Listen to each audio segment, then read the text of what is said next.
Hi Leute, dieses Video wird ein bisschen anders, denn ich möchte ganz gern mit euch über diese Aussagen sprechen. Und ich weiß, dass sicherlich einige von euch schreiben werden, ich solle diesen Trollen keine Aufmerksamkeit schenken. Aber mir geht es hier tatsächlich nicht um die Trolle in ihrer individuellen Erscheinungsform, sondern mir geht es um die Grundaussage. Und ich denke auch, dass durch die etlichen Lockdowns, ich weiß gar nicht mehr, wie viele das jetzt schon insgesamt waren, unser Social Media Konsum intensiver geworden ist. Also ich persönlich kann das auf jeden Fall von mir so sagen. Ich mache das natürlich nicht nur beruflich, sondern konsumiere Social Media auch in meiner Freizeit, weil es einfach Spaß macht. Und das ist bei mir durchaus intensiver geworden, beziehungsweise hat sich verstärkt. Und ich glaube, dadurch zeigen sich auch bestimmte Problematiken sehr, sehr viel stärker, weil wir alle gleichzeitig in einer sehr viel stärkeren Form auf Social Media und deren Content zugreifen. Und ich finde es einfach sehr schade und auch ein bisschen besorgniserregend, wie wir uns gegenseitig auf Social Media wahrnehmen. Und darüber möchte ich heute ganz gerne mit euch sprechen. Also das Erste, worüber ich sprechen möchte, ist, wie wir Personen auf Social Media wahrnehmen, wie wir Hautzustände wahrnehmen, wie wir das vielleicht auch auf YouTube übertragen. Und ich möchte mich auch hauptsächlich auf Skincare bzw. die Hautpflege-Community beziehen, weil ich natürlich auch Teil dessen bin. Und ich will auch nochmal herausstellen, dass der Großteil meiner Community sehr, sehr supportive ist und es vor allem männliche Personen sind, die solche Aussagen tätigen, also die ich euch vorhin eingeblendet habe, oder solche Nachrichten schreiben. Also zumindest, wenn man das sozusagen laut ihrem Profil beurteilen sollte. Und das hat sich meiner Meinung nach sehr positiv entwickelt. Also früher, ich mache das jetzt schon seit über 7 Jahren, waren es auch super viele weibliche Personen, also Personen, die sich auch in ihrem Profil als weiblich bezeichnet haben, die solche Sachen geschrieben haben. Und ich denke, das ist auch der Aufklärung in Bezug auf Sexismus geschuldet, dass wir als weiblich gelesene Personen solche Dinge sehen und uns mehr unterstützen. Also es ist zumindest das, was ich in der Internetwelt sozusagen sehe und bemerke, also eher in meiner Community sozusagen, was ich sehr, sehr schön finde. Also da hat sich auch dahingehend meine Community sozusagen etwas verändert. Also ihr habt euch sozusagen verändert und das finde ich richtig, richtig cool, weil auch ich mich natürlich im Laufe der Jahre verändert habe und ich finde es einfach sehr, sehr schön zu sehen, wie das sozusagen alles Hand in Hand geht und eigentlich besser wird. Ich glaube, ein großes Problem, das eben in unsere Wahrnehmung mit reinspielt, ist die Tatsache, dass wir auf Social Media super viele retuschierte Bilder und natürlich auch gefilterte Gesichter sehen. Es gibt ja mittlerweile sogar Apps, die den Körper verändern und auch die Knochenstruktur des Gesichts verändern. Und ich glaube, dass es eben auch dazu beiträgt, dass es unsere Realität verzerrt und etwas mit unserer Wahrnehmung macht. Selbst wenn es Hinweise gibt, also wenn diese Filter und auch die Retuschen gekennzeichnet werden, wenn man 24/7 nur retuschierte Haut sieht oder geglättete, weich gezeichnete Haut, dann macht das natürlich auch was mit uns, ganz unabhängig davon, ob diese Sachen gekennzeichnet sind oder nicht. Es verzerrt einfach unsere Realität und ich glaube, niemand ist 100%ig immun dagegen. Die Frage ist natürlich immer, wie geht man damit um? Und ich glaube, es ist einfach falsch, sich diese Bilder und auch Videos als Ideale selbst vorzusetzen, beziehungsweise das als Vorbild zu nehmen. Denn ich bin hier mal so frei, beziehungsweise so dreist und sage, dass niemand so aussieht.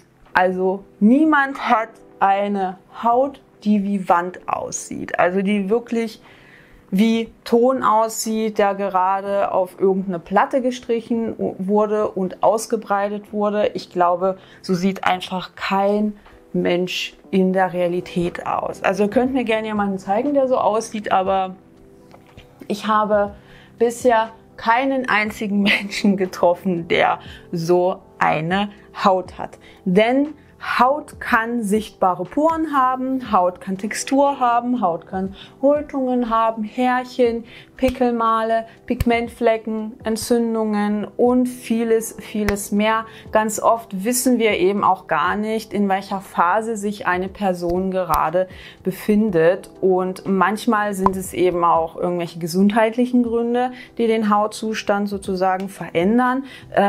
Die Tatsache, ob man medikamentös behandelt wird beispielsweise, hat auch einen Einfluss auf den Hautzustand. Und wenn ich von persönlichen Erfahrungen sprechen müsste, dann ist es bei mir tatsächlich so, wenn ich durch eine Parfümwolke renne, die hauptsächlich aus vanilligen, schweren Nuancen besteht, dann rastet meine Haut komplett aus. Also dann kriege ich Pusteln, dann kriege ich Juckreiz und alles, was dazugehört. Und zack, hat sich sozusagen mein Hautzustand verändert, oder während des Zyklus passiert das auch. Und ich muss euch ganz ehrlich sagen, es hat Jahre gedauert, bis zu diesem Punkt zu kommen und mich zu akzeptieren und mir selbst zu sagen, das ist jetzt kein Grund, dich nicht vor die Kamera zu setzen und zu arbeiten oder eben nicht zur Arbeit zu gehen oder sowas. Also klar, wenn ich eine allergische Reaktion habe, die wirklich körperlich spürbar ist, dann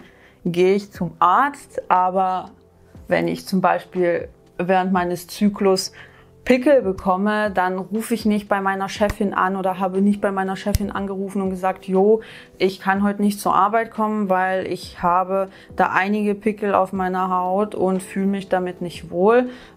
Es geht auch wirklich ums Wohlbefinden, und das hat bei mir tatsächlich Jahre in Anspruch genommen, bis ich mich so akzeptiert habe, wie ich bin, bis ich anerkannt habe, dass das einfach zu mir und meinem Körper gehört und dass ich mich dafür überhaupt gar nicht schämen muss, und dass es oftmals eben Menschen von außen sind, die einem solche Unsicherheiten einreden. Also ganz ehrlich, früher hätte ich zu mir selbst nie gesagt, ich hätte eine schlechte Haut. Ich habe mich selbst noch nie so gesehen, und auch wenn Menschen mir jetzt sozusagen ab und zu solche Sachen schreiben, dann denke ich mir auch, hä?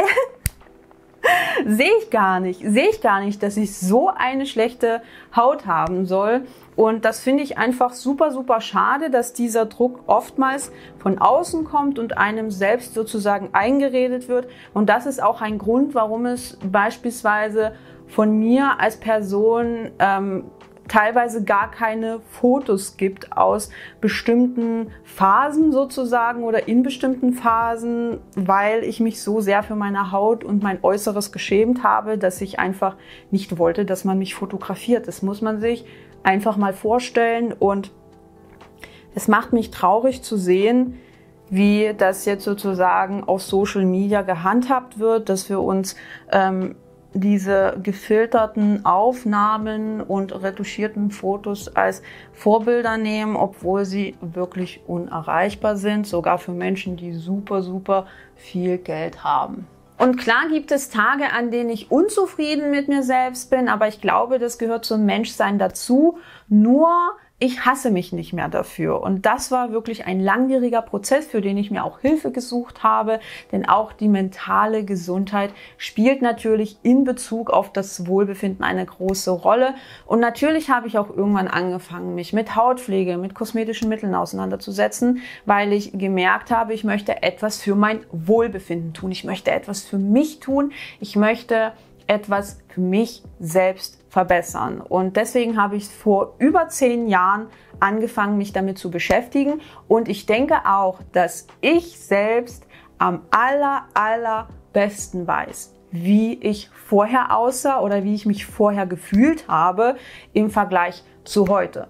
Und wenn ich ganz ehrlich bin, ich möchte nicht zurückkehren an diesen Punkt, an dem ich mal war, an dem ich einfach nur fertig war, fertig mit dem Leben war, an dem ich wirklich gar keinen Bock auf gar nichts mehr hatte und einfach nur einen Hass auf die Menschheit geschürt habe. Das könnt ihr euch nicht vorstellen. Ich hatte auch einen extremen Hass auf mich selbst. Ich war wirklich ein super zorniger, wütender Mensch. Und an diesen Punkt möchte ich nicht zurückkehren, denn ich habe nicht nur mir selbst damit wehgetan, sondern auch anderen Menschen. Deswegen bin ich so, so dankbar für diese Veränderung, die ich in all den Jahren gemacht habe. Und ich finde es einfach nur sehr, sehr traurig, wenn Menschen mir von außen sagen, dass ich dieser Veränderung nicht entspreche, die aber wirklich, wirklich kraftraubend und nervenzerrend war und man mir einfach sagt, ich wäre zum Beispiel unglaubwürdig oder dass meine Aussagen aufgrund meines Aussehens in Frage gestellt werden, denn das hat wirklich so viele Jahre gedauert, zu diesem Punkt zu kommen, mich wohlzufühlen, mich so vor die Kamera zu setzen und mich einfach nicht zu hassen und mir neutral gegenüberzustehen. Und ich bin euch als Community dahingehend sehr, sehr dankbar, denn ihr seid wirklich zu 99,9% einfach nur super supportive, unterstützend und helft euch auch gegenseitig, was ich einfach nur wunderschön finde mit anzusehen. Und ich bin einfach nur dankbar für das alles, was ich jetzt habe, dass ich mal sozusagen meine Leidenschaft und meine Liebe für Hautpflege zu meinem Beruf machen konnte. Es ist zwar jetzt noch kein Jahr voll sozusagen mit meiner kompletten Selbstständigkeit, aber ich bin einfach nur dankbar dafür. Und ich hoffe, dass wir auch auf diese Art und Weise weitermachen können, dass wir uns konstruktiv austauschen können, dass wir uns unterstützen können, anstatt uns fertig zu machen. Übrigens bin ich mir gar nicht so sicher, wie sinnvoll dieses Filter-Shaming ist, was manche betreiben, also dass man Personen dafür fertig macht, dass sie Filter benutzen. Denn wie ich bereits erwähnt habe, befinden wir uns als Individuen nicht alle in der gleichen Entwicklungsphase, was unser Wohlbefinden, unsere Selbstwahrnehmung angeht und wie wir eben auch von anderen wahrgenommen werden möchten. Und natürlich kann man auch jederzeit zurückgeworfen werden. Ich glaube, das vergessen immer ganz, ganz viele. Und ich glaube, dass es einfach mehr bringt, bei seinem Gegenüber ein gutes, ein positives Gefühl zu erzeugen, als ein negatives Gefühl. Ich glaube, das stärkt das Wohlbefinden, das stärkt das Selbstwertgefühl und lässt einen sozusagen in der Entwicklung weiter voranschreiten, anstatt eben Rückschritte zu machen. Also das ist so meine Ansicht. Ihr könnt mir gerne unten in die Kommentare schreiben, wie ihr das seht. Und ich denke, eine bessere Möglichkeit wäre es, wenn wir das so wie Norwegen handhaben würden, dass man eben Filter kennzeichnet, also dass man es wenigstens sieht, dass sozusagen ein Filter verwendet wurde, egal ob jetzt auf Videoaufnahmen oder bei Fotos oder bei Retusche und so weiter und so fort, denn diese Filter und auch die Fotoretusche, das wird immer existieren, das wird es immer geben und es liegt auch in gewisser Weise an uns, wie wir das wahrnehmen und wie wir das sozusagen verarbeiten. Deshalb ist dahingehend auch Aufklärung so wichtig. Wahrscheinlich würde so eine einheitliche Kennzeichnung nicht viel an unserer Wahrnehmung ändern, aber ich finde dennoch, dass es ein guter Schritt in die richtige Richtung ist, vor allem im Zusammenhang mit Werbekooperationen, denn ich finde es wichtig, daran erinnert zu werden, dass Bilder im Zusammenhang mit Werbung oder irgendwelchen Werbemaßnahmen bearbeitet oder stark retuschiert wurden oder dass zum Beispiel ein Filter auf dem Gesicht ist oder sowas, weil ich es schon sehr fragwürdig finde, wenn zum Beispiel kosmetische Mittel beworben werden und dann irgendwelche Bilder gezeigt werden, die extrem retuschiert und bearbeitet sind oder wenn halt Videos, Vorher-Nachher-Videos gezeigt werden, wo die Haut einfach nur wie eine Wand aussieht und extrem bearbeitet aussieht. Denn das sorgt dafür, dass die Erwartungshaltung beim Kunden bzw. der Kundin extrem hoch ist, was einfach kosmetische Mittel gar nicht leisten können. Und das geht für mich persönlich schon in Richtung Irreführung und ist meiner Meinung nach extrem fragwürdig und sollte definitiv gekennzeichnet werden, damit man einfach weiß, dass man hier gerade komplett veräppelt wird. Und im Zusammenhang damit ist natürlich auch nicht überall ein Filter drauf, wo man eventuell einen vermuten würde, oder es ist auch nicht jedes Bild retuschiert, wo man es vermuten würde, denn es hängt auch extrem davon ab, wie Bilder aufgenommen werden oder wie eben Videos aufgenommen werden. Ich sitze hier gerade vor einer